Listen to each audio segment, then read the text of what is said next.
The air on the savannah, thick with the day's heat, carries a new scent. It is the raw, metallic smell of birth, a coppery flag thrown in the falling dust. It clings to the low branches of the acacia and snakes through the tall, thirsty grass, an undeniable summons.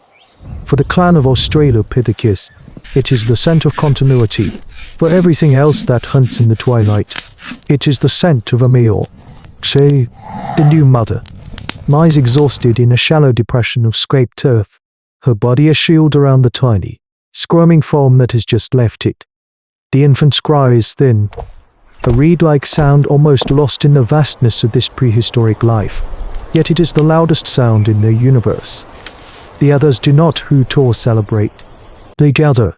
The old male, his face a mask of scarred hide and deep-set eyes, breaks a thick branch from a withered bush. He does not fashion it into a spear. That leap of imagination is still far in the future of human evolution, but its weight is a comfort. He stands between the mother and the open plains, a dark, stooped silhouette against the bleeding sun. The younger females press close, their grooming motions quick and nervous, their eyes constantly scanning the horizon where the line between earth and sky begins to blur. They are a living wall, a temporary fortress of flesh and vigilance. This is the calculus of survival for our ancient ancestors. The arrival of a new life is not a moment of peace, but the beginning of a siege. The mother ignores the tension that tightens the shoulders of her clan. Her world has shrunk to the slick, damp warmth of the infant in her arms. She licks it clean, her broad tongue methodical, her gaze tracing the impossibly delicate curve of its skull. Here is the profound, terrifying anchor of the future. This small, helpless being, this vessel of their bloodline, is also their single greatest vulnerability. Its scent is a betrayal. Its cries are a map. For it to see a single sunrise, the entire clan must survive the night. The old male grunts. Hello. Guttural command. It is time to move. To stay on the open ground is to be swallowed by the dark. He turns his gaze to a familiar cluster of fever trees, their pale bark ghostly in the fading light. It is their best defense, a vertical retreat the night's great cats are less equipped to conquer. The mother struggles to her feet, one arm cradling the infant, the other hand balled into a fist on the ground to push herself up. The clan reforms around her, a slow-moving phalanx. Every rustle in the grass, every distant bird call, is now a potential threat. They are moving through their own home as if it is enemy territory. Because tonight, it is. The great stage of prehistory offers no sanctuary, only a series of less dangerous places. As they begin their tense march, the infant cries again, its small voice piercing the fragile quiet. Far to the east, a pair of yellow eyes blinks open, and a head low to the ground lifts, tasting the wind. The climb is a clumsy, desperate scramble. Bark scrapes against skin. The new mother moves with a leaden slowness, the infant clutched tight to her chest, its tiny fingers tangled in her fur. Two other females flank her, boosting her from below, guiding her feet to safer holds. It is a slow, vertical migration born of pure fear. They settle not in comfort, but in a tactical formation. The mother is pushed towards the highest, thinnest branches, a precarious cradle of leaves woven into a fork in the tree, barely a nest. Below her, the rest of the clan distributes its weight, their dark forms like strained, bitter fruit in the moonlight. This is the extent of their primitive technology, using the landscape itself as a tool. Their collective intelligence is not in what they can build, but in what they can understand. They understand height, they understand gravity, and they understand they are being watched. Silence descends, thick and heavy. The night sounds of the savannah change. The chirping of insects ceases. The distant calls of night birds are cut short. This is a hunter's silence, an expanding bubble of dread that signals the arrival of a master predator. Below them, a shadow detaches from other shadows. It is a Dinophalus, a killing machine of muscle and fang, perfectly adapted to this world of ancient humans. It does not roar, It circles the base of the tree with a liquid patience, its head low, its eyes catching the moonlight like chips of obsidian. The hominid clan freezes, a collective held breath. The constant predation pressure that has shaped their evolution 4 million years ago is now here, incarnate, staring up at them. The cat leaps, not to the top, but to the first major fork in the trunk. Its claws find perches, sinking into the soft bark with a sound like tearing cloth. The entire tree shudders. Panic ignites. The clan erupts in a cacophony of fear, hoots, screams, a barrage of barks that tear at the night. The younger males begin breaking off dead twigs and small branches, hurling them down. The projectiles are pathetic, harmless, but that is not the point. The point is the noise, the chaos, the united front. It is a display meant to communicate a difficult truth to the predator. We are many, and this will not be easy. But the cat is not deterred. It ascends again, methodical and terrifyingly silent now, ignoring the rain of debris. It has singled out the mother's branch. It can smell the infant.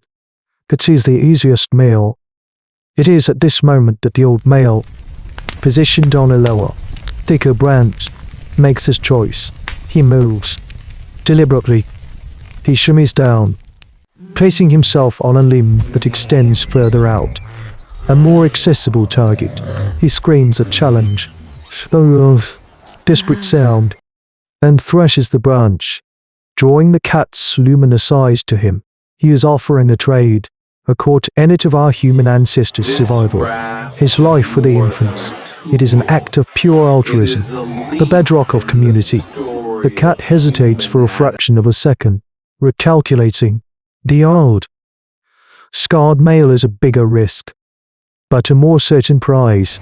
It changes course. The leap is a blur of fluid power. The impact is a sickening crunch of bone in the final choke scream that is swallowed by the vast, indifferent dark. Dawn arrives not as a celebration, but as a slow draining of shadow from the world. The light is pale, dim, and offers no warmth. From their high perch, the clan watches the savannah reveal itself, patch by patch of yellowed grass and skeletal trees. The predator is gone. Only the scent of its violence lingers, a faint, foul perfume on the morning air. The descent is cautious, a reverse of the panicked scramble from the night before. Each member of this hominid group moves with a new gravity, their limbs stiff, their eyes scanning the ground below before each drop. There is no body to mourn. The night has tidied its own affairs, leaving behind only a dark stain on the tree's trunk and a patch of trampled earth, evidence for a future archaeology that will never be found. On the ground, they do not linger. The place is tainted by death.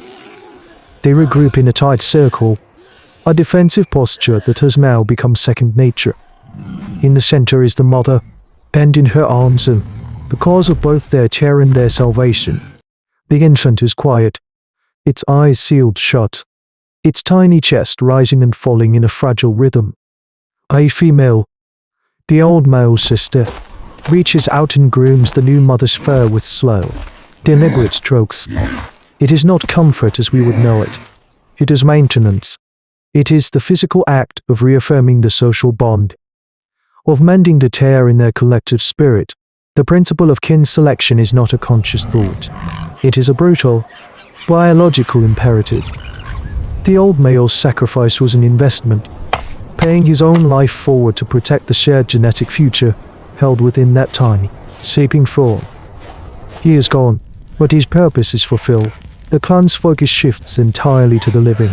The infant stirs, making a soft cooing sound. The mother looks down, her exhaustion momentarily erased by a primal focus, so intense it is almost a physical force. This is the victory.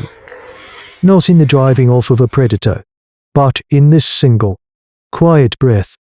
An older female, who had been digging nearby with a stick, approaches and drops a handful of dusty tuberose at the mother's feet, an offering, a transfer of energy from one to another. This is the dawn of economics. The simple, profound transaction that says your survival is my survival. The clan turns its back on the tree of their trial and begins to walk, moving into the light of the new day. They are fewer. They are weaker.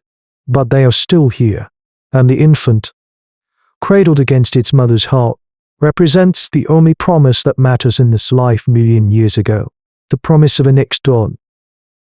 Look closer at this fragile moment. This is not just a story of survival. It is the scene of our own creation. In the stark calculus of that night, in the choice made by the old male, the blueprint for human society was drawn. The cradle of humanity was not a place. It was a strategy. It was the radical understanding that the group was a more resilient vessel for life than the individual. That single act of sacrifice, repeated a million times over in the deep past, is the ghost in our machine. It is the echo we hear in the fierce protectiveness of a parent, in the loyalty of a friend, in the willingness of a stranger to run toward danger to help another. We have built civilizations, written symphonies, and reached for the stars. But the architecture of our compassion was framed in a trembling treetop. In the dark, with monsters below, we call it love, courage, and duty, evolution. In its cold, unflinching wisdom, simply called it the price of a future. The past is not a foreign country. It is the foundation beneath your feet. I am the chronicler. Keep watch. What happens when the first tool is not a stone, but a lie?